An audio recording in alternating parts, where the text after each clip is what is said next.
1970. The 60s were over, and with them went an era of peace and love. The Beatles broke up, and the National Guard shot 4 student demonstrators at Kent State University. Edwin Starr sang against war and expressed the feelings of a generation. The hottest road car of the year was the Citroën SM, matching French flair and chassis technology with Maserati power. In Formula One, Jackie Stewart was champion. He too had relied on a French chassis from Matra, but the power came from British technology and American dollars in the shape of the Ford Cosworth V8. But for the new season, Matra wanted to be all French, while Stewart wanted to stay with the Ford engine. It was to be a season of change.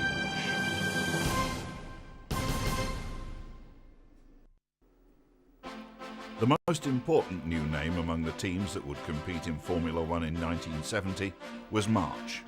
Not only was there a March factory team with cars driven by New Zealander Chris Amon and Switzerland's Joe Siffert, but there were also 3 private teams running similar cars. As the cars and drivers arrived at Kyalami for the first race of the season, everyone was wondering how the newcomers would perform.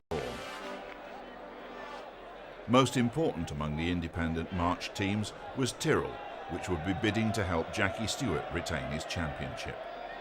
Alongside Jackie at Tyrrell was Johnny Servoz-Gavin, a French driver capable of flashes of brilliance.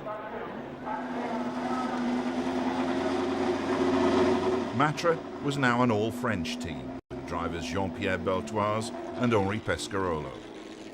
McLaren, with 1967 champion Denny Hulme, was a potential winner, but March, even though it had Mario Andretti as one of its independent drivers alongside Amon and Siffert, was an unknown quantity.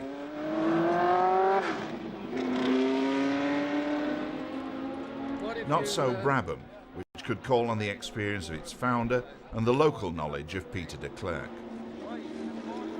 1968 champion Graham Hill drove Rob Walker's Lotus, while Belgian Jackie Ickx was the only Ferrari in the field.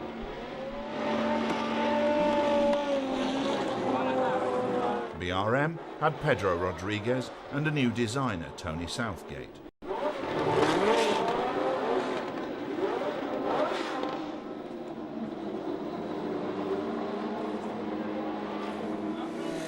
As practice progressed, it became clear just how much the young March organisation had achieved. Stewart and Amon were on the front row of the grid with equal times, just 0.3 of a second faster than Jack Brabham, whose car was also brand new. The fact that Bruce McLaren, 10th on the grid, was just a second slower than the leading pair shows just how competitive the field was. Denny Hulme, McLaren's teammate, had been world champion in 1967, but last year in '69 he was 6th in the table. When practice ended, he was 6th on the grid. In the championship, 6th is disappointing. On the grid, it's more encouraging. At the start, Brabham was hindered and dropped to 6th, while the 2 Jackies, Stewart and Ickx, took the advantage. Ickx soon dropped back, but the Scot held the lead until lap 20, when he was passed by the 44-year-old Brabham in the first monocoque car to be built by his team. Black Jack, as he was called, didn't rush to embrace new technology, but his carefulness, combined with driving skill, certainly paid off. As usual, Kyalami provided excellent weather for the race. The clouds, so typical of high country in Africa, provided a spectacular backdrop to the action, while the breeze kept the temperature at a comfortable level. This was always one of the more pleasant F1 venues. 30 years ago, it provided an unstressed opening to the season, allowing teams to play themselves in gently.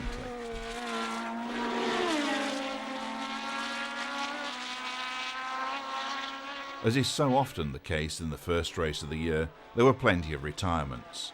2 out of the 3 BRMs dropped out, and 12 of the 25 starters weren't around to see the checkered flag.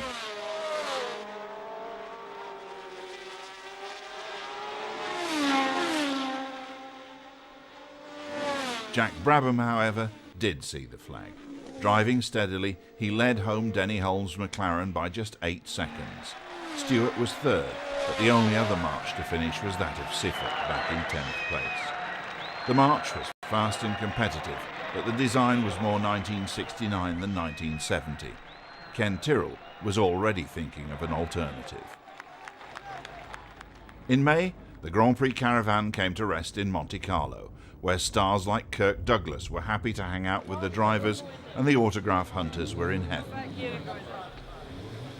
Before the race could start, the drivers had to be marshalled for a mass presentation to Prince Rainier and Princess Grace. By the sound of it, the proceedings were under the command of a trained seal. But even that didn't stop Princess Caroline from being bored. As the field of 16 cars howled away from the start and up the hill towards Casino Square, Jackie Stewart was in the lead. Since South Africa, the cars had raced in Spain, and Jackie had given the March its first win. It was a race of attrition, however, and only 5 cars had finished. It was to be hoped that here, in front of the most prestigious crowd and the biggest TV audience of the year, the race would be closer.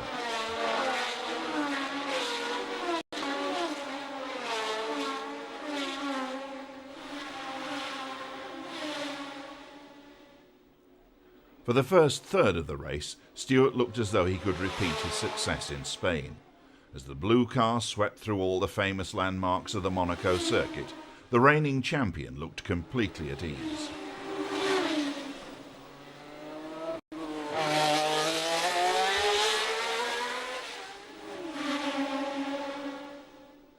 Jackie's most serious threat came from Jack Brabham, who had passed Eamon, whose March had held an early second place after 20 laps.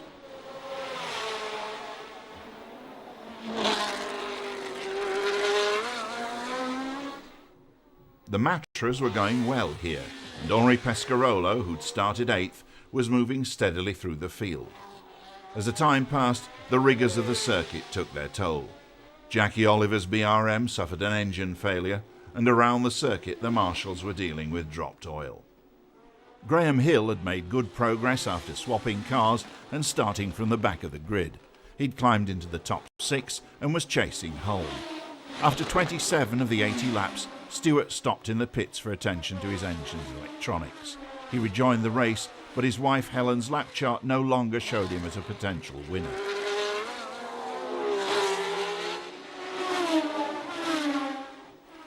Brabham was now in the lead, while behind him, a young Swede called Ronnie Peterson, in another March, was lying 7th in his first Grand Prix.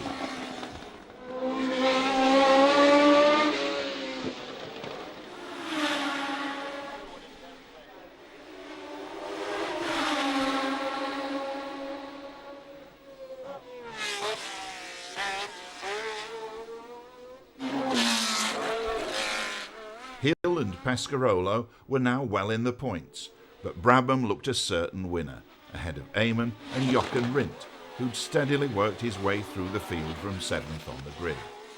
Then Eamon dropped out when his suspension failed.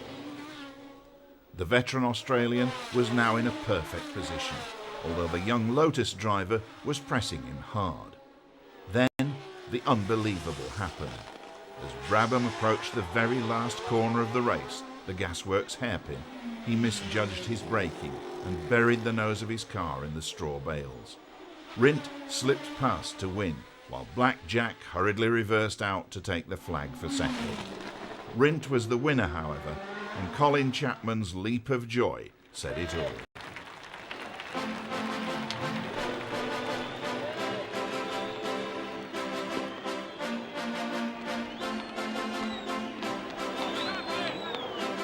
The fourth race of the year was the Belgian Grand Prix at Spa.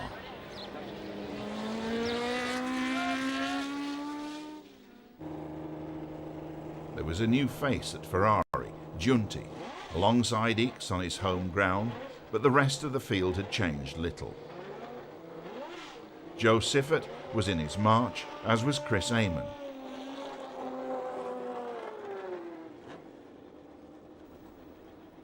Pedro Rodriguez BRM was timed by his fiancée Glenda, while Nina Rindt had her watches on Jochen at Lotus. While Eamon talked tyres, Piers Courage was alone with his thoughts, as was Ronnie Peterson.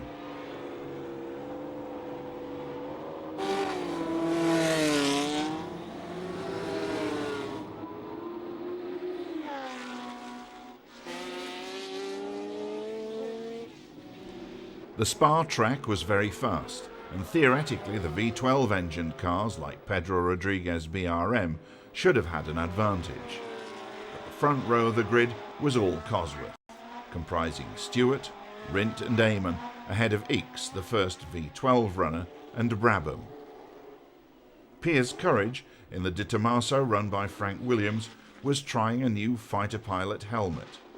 But Jochen Rindt hadn't even had time to get his new Bell Star painted. As practice ended and start time approached, there were more important things than painting the helmet to consider.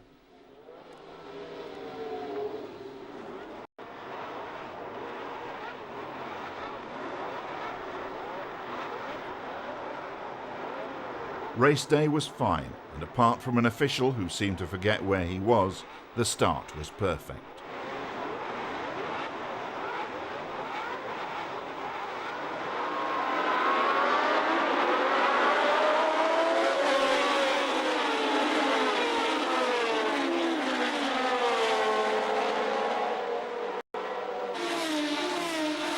Rindt led into Eau Rouge, the daunting first corner, but at the end of the first lap, after 8 3/4 miles of racing over one of the world's greatest circuits, it was Eamon in the lead, followed by Stewart, Rodriguez, Rindt, Ickx, Beltoise, Brabham, Oliver, Peterson, Pescarolo, Courage, Giunti, Stommelen and Siffert.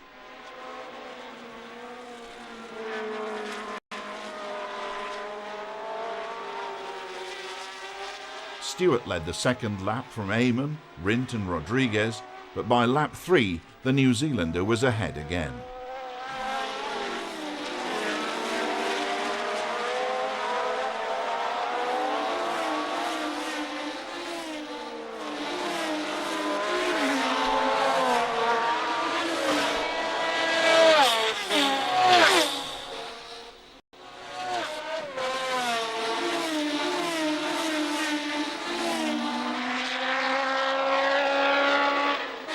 By now, Eamon was being harried by Rodriguez, and soon the power of the BRM paid off. The fiery Mexican had raced here just 3 weeks before in a Porsche 917 sports car and had lapped at a speed of over 160 miles per hour, 10 seconds a lap faster than the new lap record Eamon was to establish in this race. The Grand Prix circuit had a small chicane inserted in it in response to the driver's safety considerations. But Pedro's time was still an amazing achievement. Drivers like Giunti and Peterson, caught out by the slippery hairpin at La Source, could only blush at the comparison. Rolf Stommelen in the second Brabham was up to 5th place, but in the pits, as BRM signalled 3 laps to go, Jackie Stewart was back in civilian clothes, having retired after 15 laps. It was BRM's first victory for 4 years, and it was an encouraging result for the team's new young chassis designer, Tony Southgate. And with 4 races, each won by a different driver, it meant the championship was very evenly balanced. At Zandvoort for the Dutch Grand Prix, there were a number of new faces. François Sever had joined the Tyrrell team after Johnny Servo's Gavin had suddenly decided at Monaco that Formula One was not for him.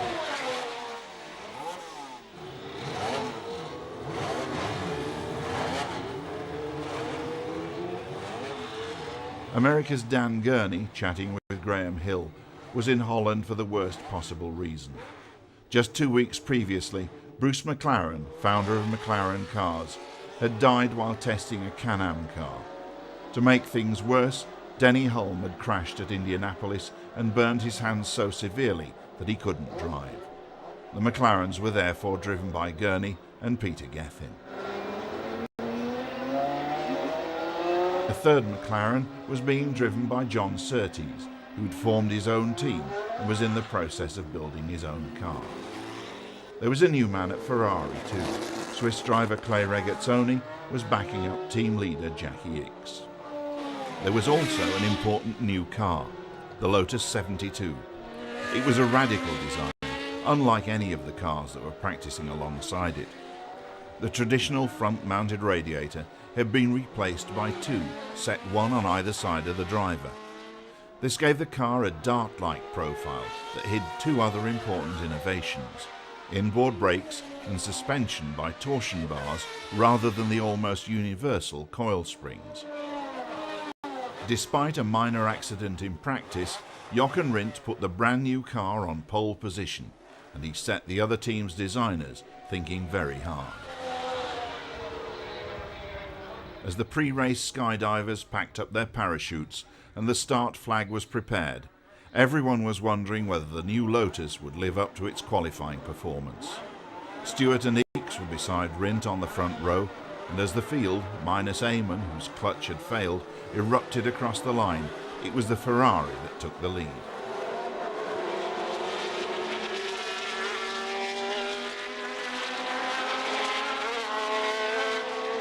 Behind the leading cars, Piers Courage was engaged in a spirited battle with Miles in the second Lotus, the Matras of Beltoise and Pescarolo, Brabham, Siffert and Surtees.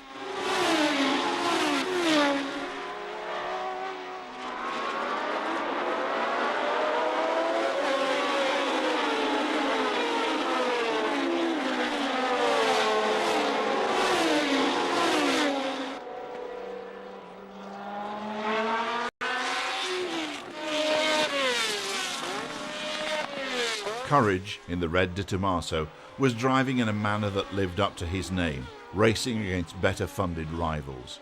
But then, on lap 23, the spectators were shocked to see a pall of smoke rising from the back of the circuit. Joe Siffert, whose engine had failed, walked back looking solemn, and the word spread through the pits and paddock that Courage, one of the last of the gentleman racers, was dead. It was a bitter blow, but the race had to go on, although the drivers who'd driven past the scene of the accident had little stomach for the pursuit of Rindt, who'd taken the lead on lap 3.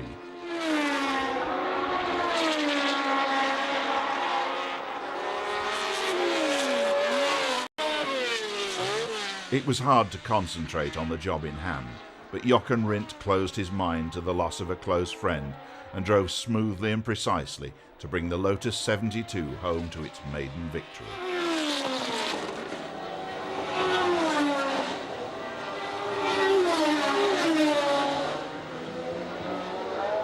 But this was a win that brought no joy, and on the podium, which Rindt shared with Stewart and Ickx, there was applause for the winner, but he was in no mood for celebration.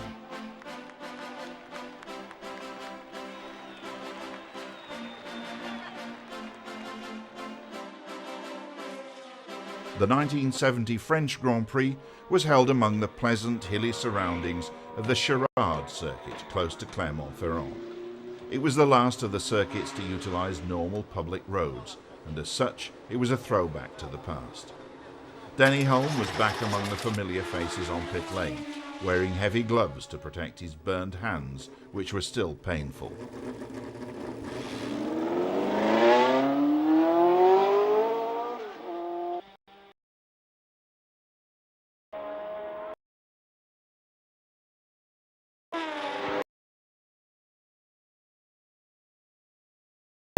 And the field was now more or less constant. There were still newcomers, however, in this case a McLaren powered by an Alfa Romeo V8 engine driven by Andrea Diademic. The Italian qualified 15th and was no threat to the Cosworth Brigade. If there was a threat, it was coming from the V12 powered cars. BRM, Matra and Ferrari were all improving as the season progressed, and Matra had real possibilities of a win on its home ground.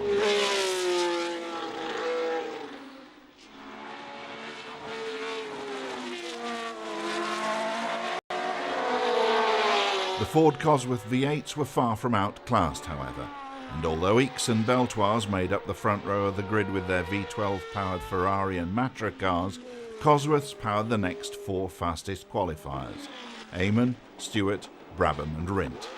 Pescarolo's Matra was 7th.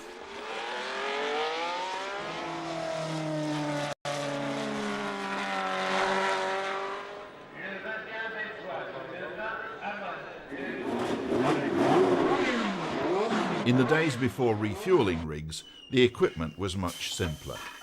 but the effort required to fit and strip racing tyres is still the same today, as is the spit and polish. The start at Clermont-Ferrand, with a downhill run into a left-hand corner, was always spectacular, as was the typically French straight section that followed it. Here the V12s could show all their power.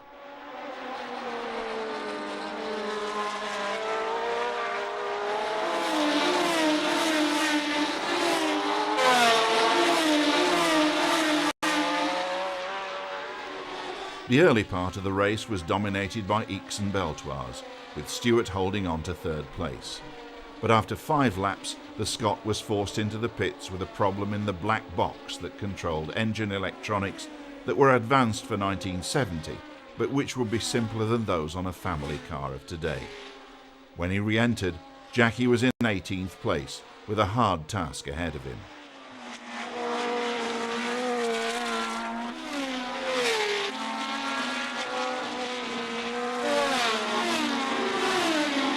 Ickx led until lap 14 when he dropped out with a damaged valve in the Ferrari's engine. Beltoise was now in prime position, a French driver in a French car leading the French Grand Prix.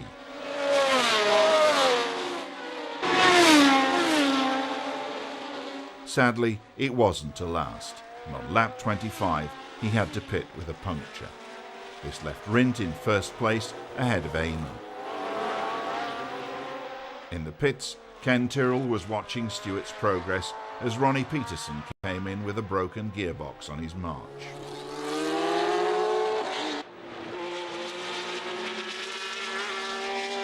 As the finish approached, Brabham was third ahead of Hulme, while Rindt kept Eamon at bay. As the flag fell, the Austrian took his third win of the season and went into the lead of the World Championship with 27 points. Second equal was Stewart and Brabham, 8 points behind.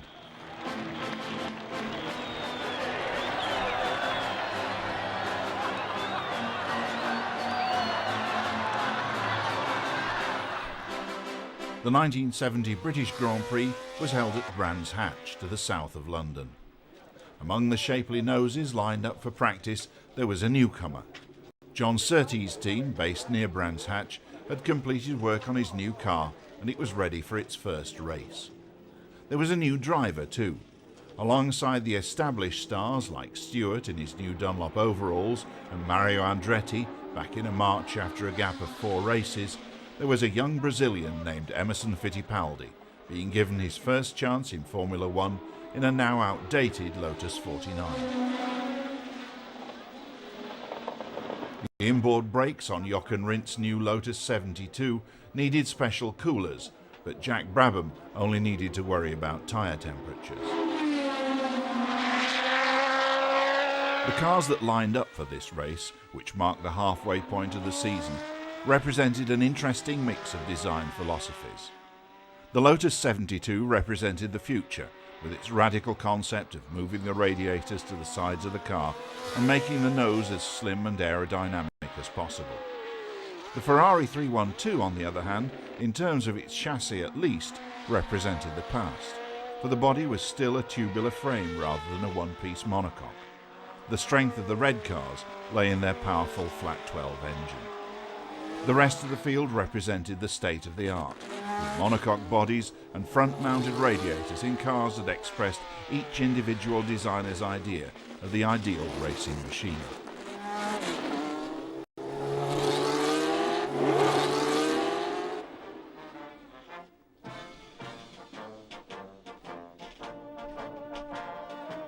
In terms of performance, however, there was little between them, a fact proved by the front row of the grid. The driver's parade was in vintage Jaguars, but the first row of the grid was a cross-section of current Formula 1 design. It was made up of Jochen Rindt's futuristic Lotus, Jack Brabham's own conventional design, and Jackie Ickx's outdated but powerful Ferrari. It was Jackie Ickx who took the advantage from the start, ahead of Brabham and Rindt. Stewart was fourth, ahead of Eamon and Surtees. It was a closely matched battle that had the crowd on its feet. It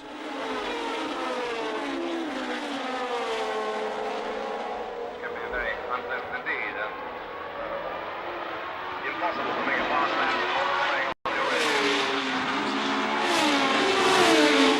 After 6 laps, however, the Ferrari was out with transmission trouble and Rindt slipped past Brabham to take over the lead. Further back in the field, the Lotus 49 was still a competitive car, as Graham Hill and American Pete Lovely showed. Hill would go on to finish 6th.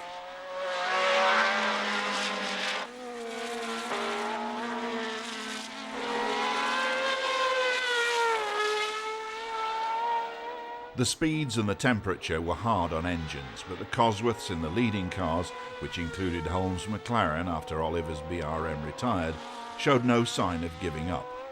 On lap 68, with just a dozen to go, Brabham's pressure on Rindt finally paid off and the veteran Australian went into the lead. Victory looked certain, but then the same ill luck that had struck Brabham in Monaco visited him again. In the very last lap, his engine stuttered for lack of fuel.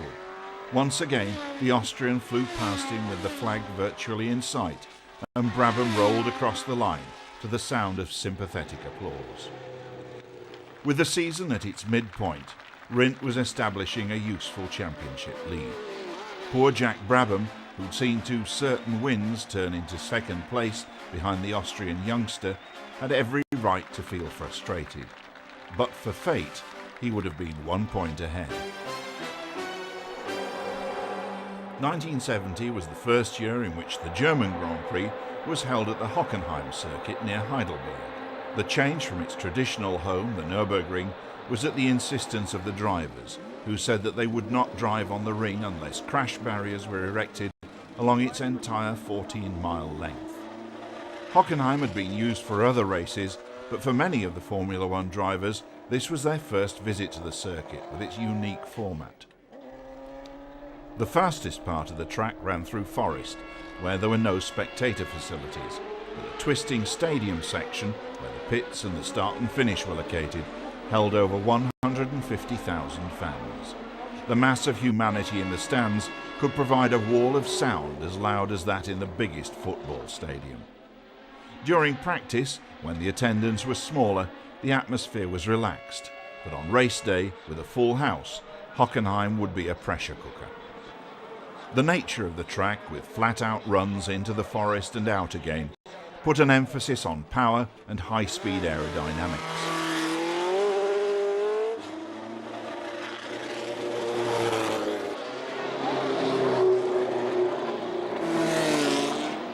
The 12-cylinder cars could be expected to have an advantage here, and everyone was running rear wings that were trimmed for speed rather than grip. In the case of Swiss driver Silvio Moser, perhaps there was not enough grip. Moser was driving the Balassi, a car he had commissioned from an Italian manufacturer. It was not successful. Entered in 5 races in 1970, it qualified for only 1. Among the more successful teams, V12 Ferrari power paid off, putting Ickx on pole and Regazzoni third. Second place was held by the sleek Lotus of Rindt, while the marches of Siffert and Eamon had Pescarolo's V12 Matra between them. Stewart was further back than usual, on the 4th row. As the flag fell, Rindt was almost swamped, but he recovered, and at the end of the first lap, he was second behind Ickx.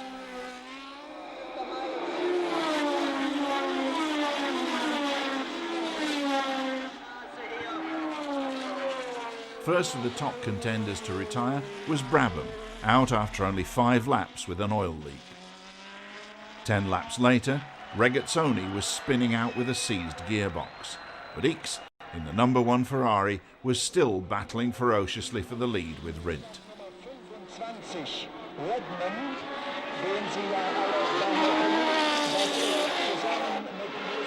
While the speed and the heat took their toll and other drivers walked home, the Ferrari and the Lotus ran neck and neck, swapping the lead no less than 5 times in the last 10 laps and whipping the stadium crowd into a frenzy. At the flag, it was Rindt who crossed the line first, beating Ickx by a mere 7/10 of a second. It had been the most exciting race of the season so far, and it consolidated Rindt's lead in the championship table.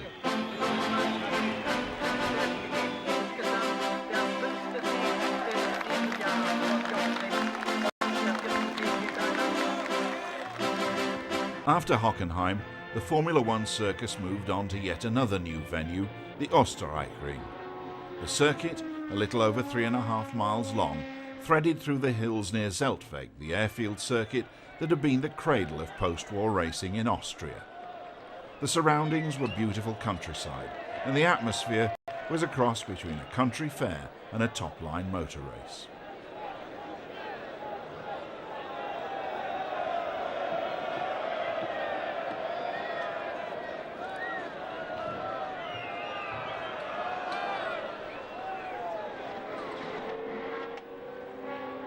Frank Williams was back, with Australian Tim Schenken taking the place of the much-lamented Piers Courage in the De Tomaso.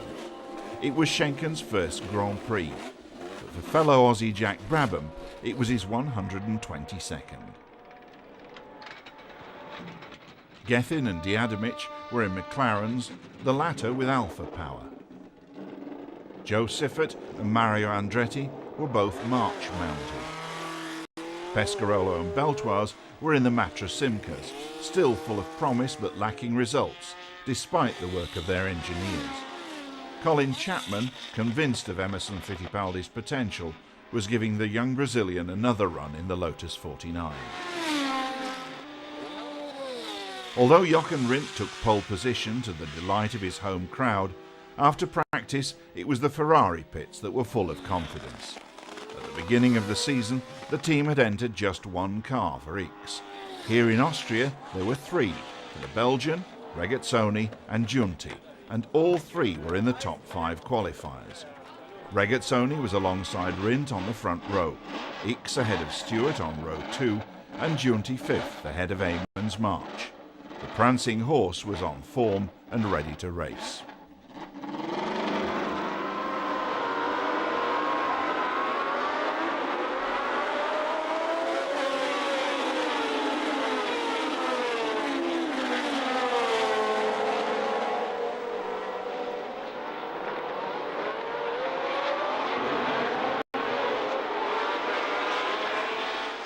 Right from the start, this was Ferrari's day. Regazzoni led the first lap, but then X passed him to take control. It was not a good day for Tyrrell. Both blue cars hit trouble on the first lap. Sever retired immediately, while Stewart made a pit stop. Repairs were only temporary, however, and he had to retire 7 laps later.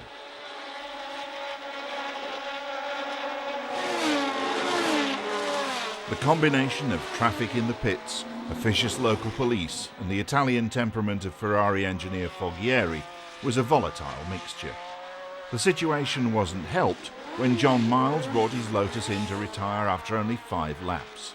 It was a bad omen, for on lap 22, Rindt's engine blew and he pulled in by the pits. The local hero had to walk home, to the despair of the crowds.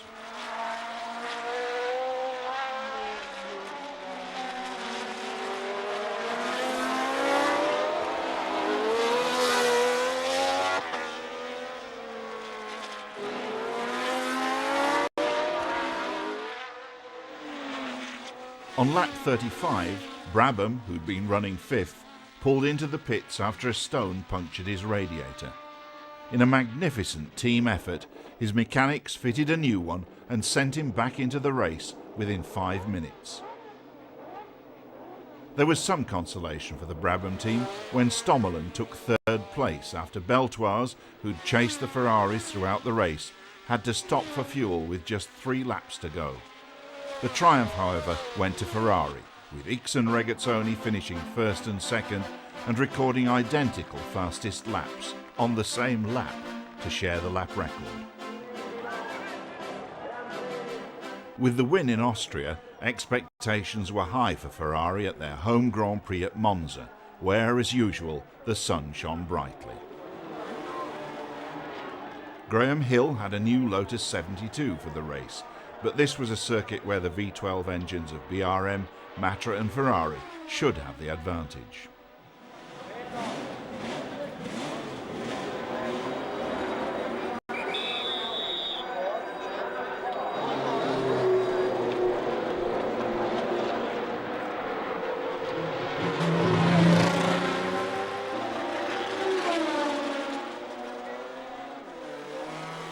At the beginning of the season, Ken Tyrrell had realised the March would be outclassed and had laid secret plans to build his own car.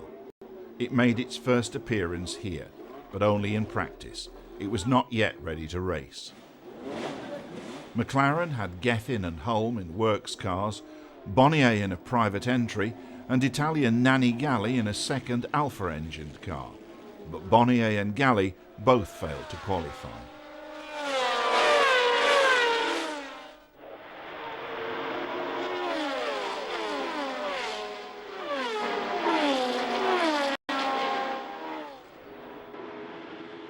Ronnie Peterson was having a difficult season in his March and could only qualify 13th.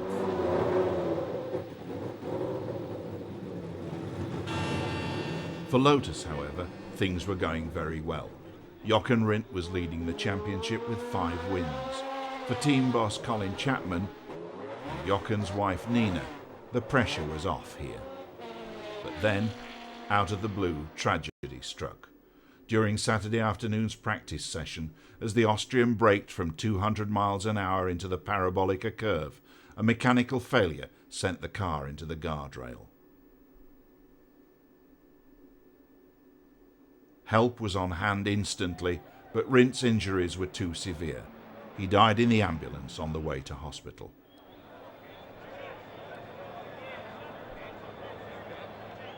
The other Lotus 72s were withdrawn from the race, and a sense of deep shock settled over the paddock. Jochen Rindt had been one of the most popular drivers on the scene, and none of his friends and fellow drivers wanted to race, but they knew they must. Among those present, none knew better than Enzo Ferrari the cost of racing in human lives. At the start, Commendatore Ferrari had 3 of his cars in the first 5, with Ickx best placed on pole position. One of his former drivers, John Surtees, was less fortunate. He stalled his engine and was left stranded on the line. Although Ickx led from the start, it was not a case of Ferrari domination.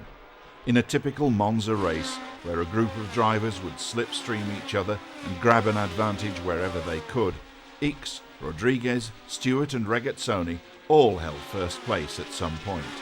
Over the 68 laps, the lead changed 28 times. Ickx retired after 26 laps, and Regazzoni, in only his 5th Grand Prix, established his position ahead of Stewart and Beltoise. Sensing victory, the crowd went wild, but the world of Grand Prix racing had little to celebrate. Rindt's total of 45 points meant Formula One could have its first posthumous world champion. In 1970, the Canadian round of the World Championship was held at the Saint-Gervais-Mont-Tremblant circuit, and as usual, it was cool. Cool enough for John Surtees to welcome a warm drink. Graham Hill had his new Lotus ready to race, but the factory cars were absent. Clay Regazzoni and Ickx represented Ferrari, and Rolf Stommelen was backing up Jack Brabham. But the Canadian track was bumpy, and many cars, including the Brabhams, were suffering mechanically because of it. Team leader Jack Brabham had his worst qualifying performance of the year, finishing on the back row of the grid. The BRMs and Matras weren't as quick as the Ferrari V12s here, and when the flag was dramatically dropped to end practice, there were 4 Cosworths and 2 Ferraris on the first 3 rows of the grid, with Stewart giving the new Tyrrell Ford its first race on pole.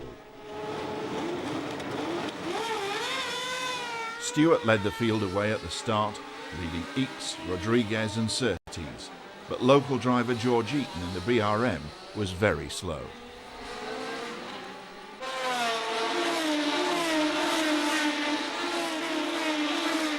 The new Tyrrell, designed by Derek Gardner, was performing perfectly on its debut, and for the first third of the race, Stewart kept ahead of Ickx in the Ferrari.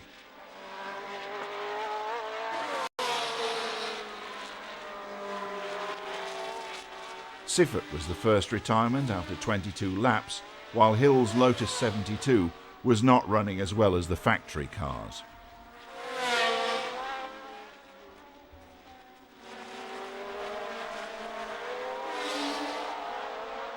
Then, after 31 laps, Stewart pulled out with a broken stub axle. letting Ickx into the lead ahead of Regazzoni, Eamon and Sever, who was still in a march until his Tyrrell was ready. A fuel stop with 4 laps to go didn't lose 4th place for Rodriguez in the BRM, while Regazzoni's second spot was safe. Sever failed 5 laps from home, and Pescarolo was a disappointing 7th for Matra. Ickx's win meant that if he won the remaining 2 races, he would equal Rindt's total of 45 points, but with 4 wins to Rindt's 5, Jochen's title was therefore confirmed.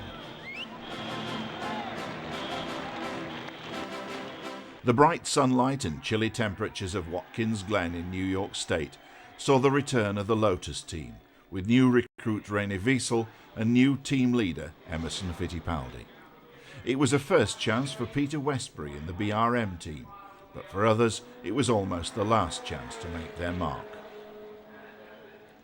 Chris Amon and the March factory team had seemed perpetually close to victory, as had the Matras of Beltoise and Pescarolo.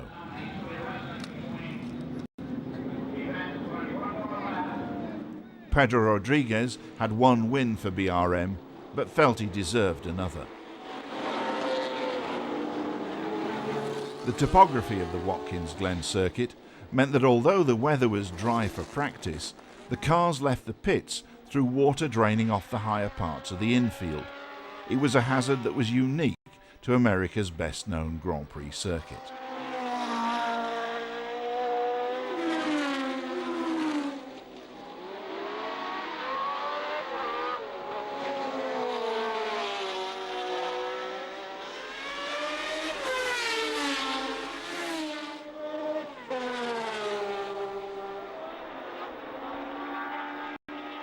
Fastest in practice were Ickx in the Ferrari and Stewart in a Tyrrell whose stub axles had been strengthened after the failure in Canada.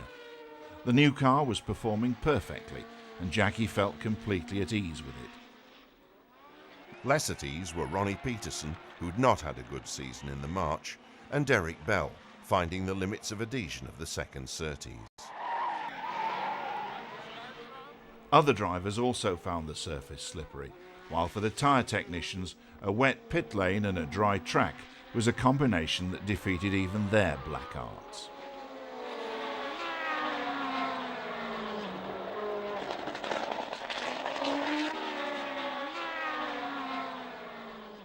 Mature beyond his years, Fittipaldi wasn't overwhelmed by his new responsibilities, and he qualified 3rd, ahead of Pedro Rodriguez.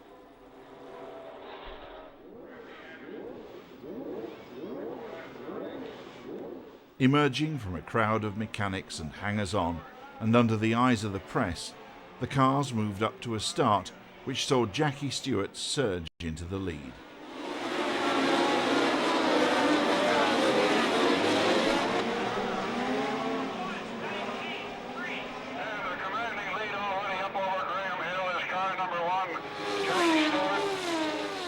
The Scot dominated the race, pulling out an advantage of over half a minute over the chasing pack. Ickx was his main challenger, but he was forced out by an engine problem. Stewart was majestic and proceeded to lap all but 3 of the other competitors. Then, having led 83 of 108 laps, his engine failed and he was forced to retire, leaving Pedro Rodriguez first and Emerson Fittipaldi second.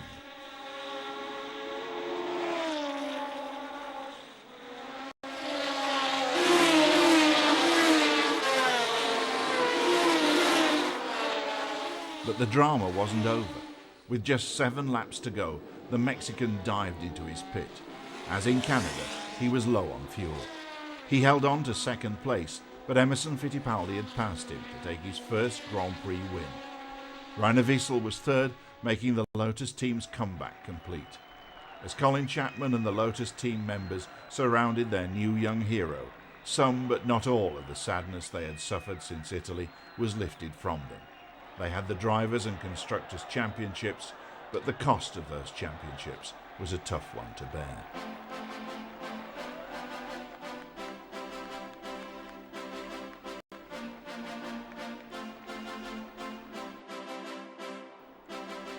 As the support race lined up in Mexico City for the last meeting of the year, there was an end-of-term feeling.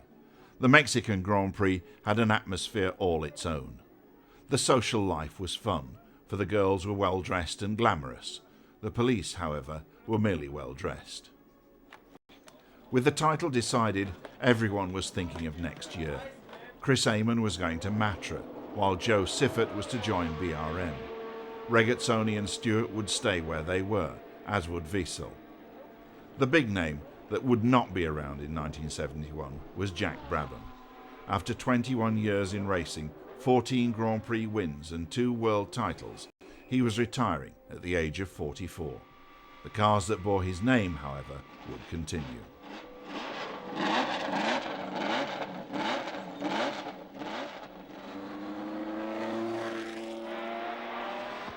In 13 races and 7 months, the drivers and teams had covered a lot of ground. 3 of the drivers that started the season wouldn't finish it, and their loss was making the survivors more aware of track safety than ever before. The drivers were finding that their increasing fame and earning power gave them a voice, and they were using that voice to make sure that the sacrifice of Bruce McLaren, Piers Courage and Jochen Rindt would not be in vain. The 1970 season would go down as a turning point in the history of Formula One.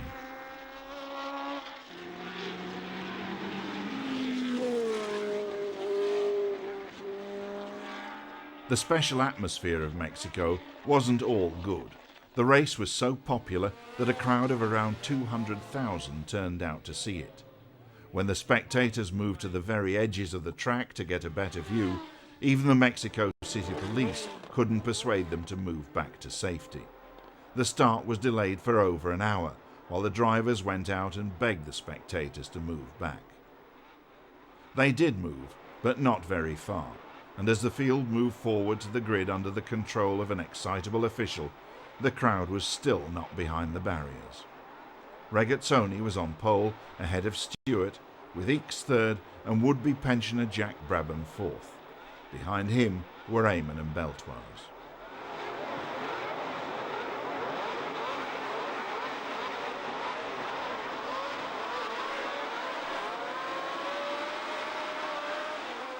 Regazzoni led from the flag, with Stewart second, but Ickx was soon past both and into a lead he was not to lose.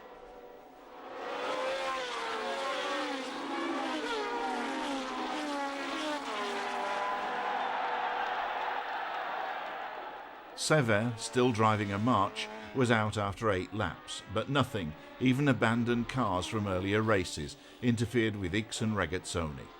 Stewart retired on lap 34, the victim of a Mexico special. He hit a stray dog. And Brabham retired from his last race with 12 laps to go, suffering engine failure.